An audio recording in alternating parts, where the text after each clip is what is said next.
siapapun atau orang yang mengatakan bahwa faqih muqaddam itu lebih tinggi derajatnya daripada Syekh Abdul Qadir Al-Jilani.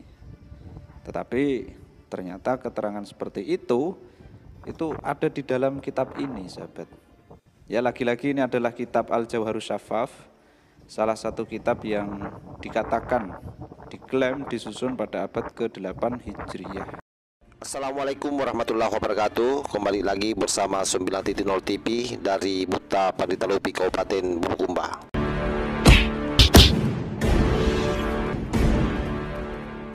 Selama ini kita beranggapan bahwa penyampaian oknum Ba'lawi yang salah satunya itu adalah Habib Hasan yang pernah mengatakan bahwa Faqih Muqaddam itu jauh lebih hebat daripada Syekh Abdul Qadir Jailani.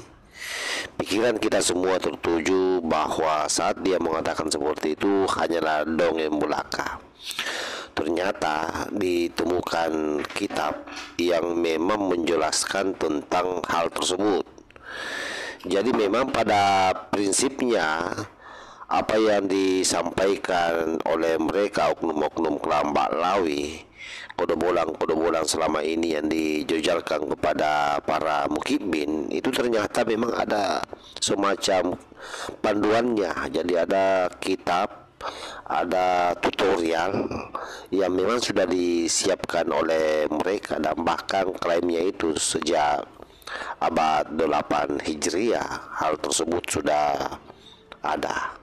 Jadi memang secara sistematis mereka sudah persiapkan dengan baik, sama dengan kitab yang pernah disampaikan oleh Kiai Nur Hikayat tentang tutorial pemalsuan makam, dan hal itulah juga yang selama ini menjamur di Nusantara ini yang juga dilakukan oleh oknum kelam Ba'lawi. Seperti apa penjelasan dalam kitab ini kita simak secara bersama-sama. Assalamualaikum warahmatullahi wabarakatuh, sahabat yang saya cintai dimanapun Anda berada.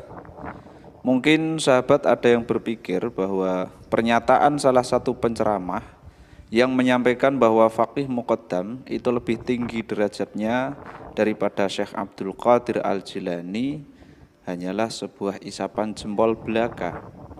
Karena kita tahu bahwa kesejarahan Syekh Abdul Qadir Al-Jilani itu dicatat oleh puluhan bahkan ratusan ulama di dalam kitab-kitab beliau semua. Tidak ada simpang siur lokasi makam beliau di mana, tidak ada yang meragukan status kewalian beliau. Bahkan sekelas ulama besar bergelar Sultanul Ulama, yaitu Al-Imam Izzuddin bin Abdissalam.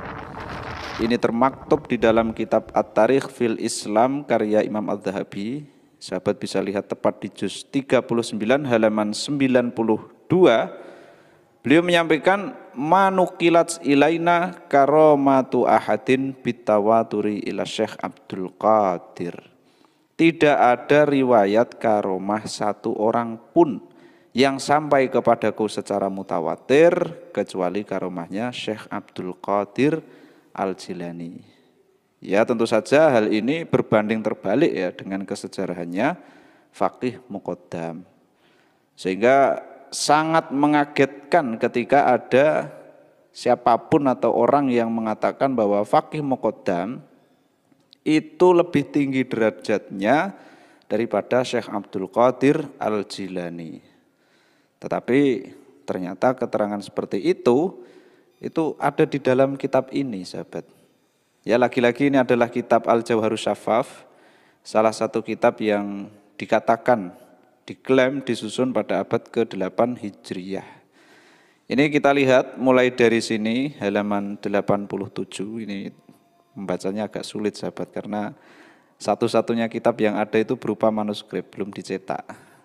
Jadi ruwet ini bacanya. Tetapi saya maksimalkan gini, sahabat. Kita mulai dari Sa'altu Syekhona Syekh Abdurrahman bin Syekh Muhammad bin Abi Alwi radhiyallahu anhuma. Aku bertanya kepada guru kami yaitu Syekh Abdurrahman bin Syekh Muhammad bin Abi Alwi radhiyallahu anhuma. Qultu lahu, aku berkata kepadanya, kam maka sajadtuhu asy-syekh syaikhu syuyukhina Muhammad bin Ali radhiyallahu anhu fil qutbiyyati wa kana masyhuran biha. Kata pengarang ini, beliau tanya, berapa lama kakek beliau Syekh Abdurrahman maksudnya, yang dimaksud kakeknya Syekh Abdurrahman yaitu gurunya para guru, yaitu Muhammad bin Ali atau yang kita kenal dengan Faqih Muqaddam radhiyallahu anhu. Bagaimana berapa lama Faqih Muqaddam itu bisa menetapi status wali kutub dan beliau masyhur sebagai wali kutub.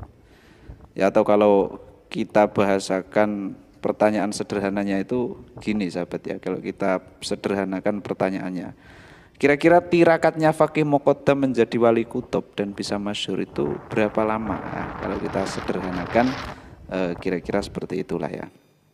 Faqala yaquluna mi'atan wa isyrina lailatan. Kemudian Syekh Abdurrahman menjawab, ya kata orang-orang sih 120 malam. Tsumma qala radhiyallahu anhu, qala ya'ni jadduhu al-faqih Muhammad bin Ali, ana fil awliya'i ka Muhammadin sallallahu alaihi wasallam fil anbiya'i sholawatullahi wasalamuhu alaihim ajma'in. Nah, kemudian Syekh Abdurrahman di sini berkata lagi bahwa kakeknya yaitu Muhammad bin Ali atau Faqih Muqaddam itu berkata, katanya gini, aku kalau dibandingkan dengan para wali, ana fil auliya, aku kalau dibandingkan dengan para wali itu seperti Nabi ka Muhammadin Muhammad, seperti Nabi Muhammad dengan para nabi-nabi yang lain. Wa kana hadhihi adatu syaikhina Syekh Abdurrahman radhiyallahu anhu. Innahu yunassibu syai'an innahu la yunassibu syai'an ilal faqihi bal idza arada ay yatakallama bi syai'in yaqulu qalu kadza wa kadza wa nahwuha. Nah, ini adalah kebiasaan Syekh Abdurrahman, yaitu beliau tidak pernah menisbatkan apapun kepada Faqih Muqaddam, akan tetapi bila beliau hendak berbicara tentang Faqih Muqaddam, beliau selalu bilang, ya kata orang sih begini, kata orang sih begitu, wa nahwuha dan ya semacamnya gitulah. Ini sahabat bisa nilai sendiri bagaimana luar biasanya Faqih Muqaddam. Ana fil awliya ka Muhammadin fil anbiya. Ini yang bilang Faqih Muqaddam sendiri sahabat ya, tetapi disampaikan oleh orang yang hidup di abad 8. Kemudian ini yang menarik, ada redaksi gini. Walamma tajadala Muhammad bin Abdullah bin Abi Alwi al-Mukanna Abu Ubaidunah huwa wa waliduhu fi syaikhi syuyukhina Muhammad bin Ali Alawi wa Syekh Abdul Qadir Al-Jilani. Ketika Muhammad bin Abdullah bin Abi Alwi, dia berdebat dengan bapaknya tentang Faqih Muqaddam dengan Syekh Abdul Qadir Al-Jilani. Wa Muhammadun yaqulu al-faqihu Muhammad bin Ali akbaru minas Syekh Abdul Qadir. Muhammad bin Abdullah berkata, Faqih Muqaddam itu lebih besar daripada Syekh Abdul Qadir Al-Jilani. Wa waliduhu yaqulu bali Syekhu Abdul Qadir akbaru minal faqih. Lalu bapaknya bilang, enggak, Syekh Abdul Qadir itu lebih besar daripada Faqih Muqaddam. Nah, ukhbira Syekh Abdurrahman radhiyallahu anhu bijidalihima wa maqalaha. Maka kemudian perdebatan keduanya ini dan apa yang dikatakan keduanya ini disampaikan kepada Syekh Abdurrahman, kayak semacam ditaskehkan gitu ya. Lalu apa jawaban dari Syekh Abdurrahman ini? Faqala ma nufaddilu 'alal faqih Muhammad bin Ali ahadan. Kemudian Syekh Abdurrahman itu berkata, aku tidak mengunggulkan siapapun melebihi Faqih Muqaddam. Nah, ini jawaban yang halus sahabat ya, tetapi objeknya sangat jelas sekali bisa dipahami. Wa kullu waliyyin taghayyarat halatuhu indal mauti illal faqih Muhammad bin Ali. Semua wali, kata Syekh Abdurrahman, semua wali keadaannya berubah ketika meninggal dunia kecuali satu, yaitu al-faqih Muhammad bin Ali atau yang dikenal dengan faqih muqaddam. Masya Allah, ini luar biasa sekali sahabat. Bagaimana branding terhadap Syekh Muhammad bin Ali atau yang kita kenal dengan faqih muqaddam dari masa ke masa. Kelihatannya yang paling tua itu kalau cerita ini di kitab ini sahabat, Al-Jawharus Syafaf abad ke-8. Untuk riwayatnya ya kita lihat sendiri tadi ya, yakuluna pokok begitu. Ya sebetulnya masih banyak sekali ya hal-hal yang tercatat di dalam kitab ini mengenai faqih muqaddam. Berbagai macam kisah diceritakan di sini yang rata-rata berasal dari ini ya, satu sumber. Rata-rata itu memang berasal dari satu sumber, yaitu dari Syekh Abdurrahman bin Syekh Muhammad bin Abi Alwi atau yang biasa dikenal dengan Abdurrahman As-Segaf, yaitu tadi dengan redaksi selalu mengatakan orang-orang berkata begini, orang-orang berkata begini dan begitu. Ya untuk kebenarannya wallahu a'lam bishawab, ya kita tidak tahu, namun ceritanya, catatannya ada di sini. Sekian, ihdinas siratal mustaqim. Assalamualaikum warahmatullahi wabarakatuh.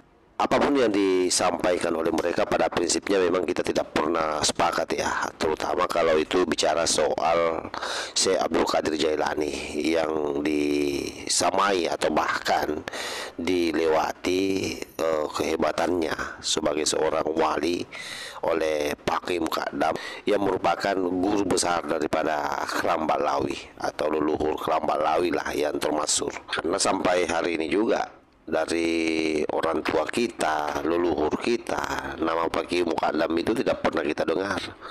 Bahkan kitab-kitabnya tidak pernah ada yang sampai kepada orang-orang tua kita, para ulama-ulama kita. Hanya memang para Keram Ba'lawi lah yang memahaminya dan terjawab sudah bahwa memang ternyata ada kitabnya, ada tutorialnya ya, bagaimana mereka mengglorifikasi leluhurnya. Itu memang ada panduan khusus yang sudah dibuat oleh mereka. Nah pada sisi ini kita sudah pahami betul bahwa memang selama ini klaim-klaim yang mereka lakukan bukan isapan jempol belaka, tetapi memang betul-betul murni karena sudah disiapkan tutorialnya atau kitabnya. Jadi ada sahabat ya, ini bukan hal yang, jadi ini bukan sesuatu yang dibuat-buat sebagai dongeng belaka, tetapi memang secara serentak itu menjadi kitab andalan mereka. Sehingga orientasinya jelas bahwa ketika mereka mengglorifikasi leluhurnya sebagai orang-orang yang hebat, maka dia akan mencoba menyatakan kepada halayak banyak bahwa memang kami punya leluhur itu adalah orang-orang yang hebat, sehingga para mukibing yang mendengarnya terhipnotis dan mereka terperdaya dengan kata-kata itu, dan pada akhirnya mereka takluk di bawah ketiak para Keram Ba'lawi. Saya kira targetnya jelas seperti apa, dan harusnya ini kita sadari semua, terutama para mukibing. Saya kira demikian sahabat. Wallahu muwaffiq ila aqwamit thariq. Wassalamualaikum warahmatullahi wabarakatuh.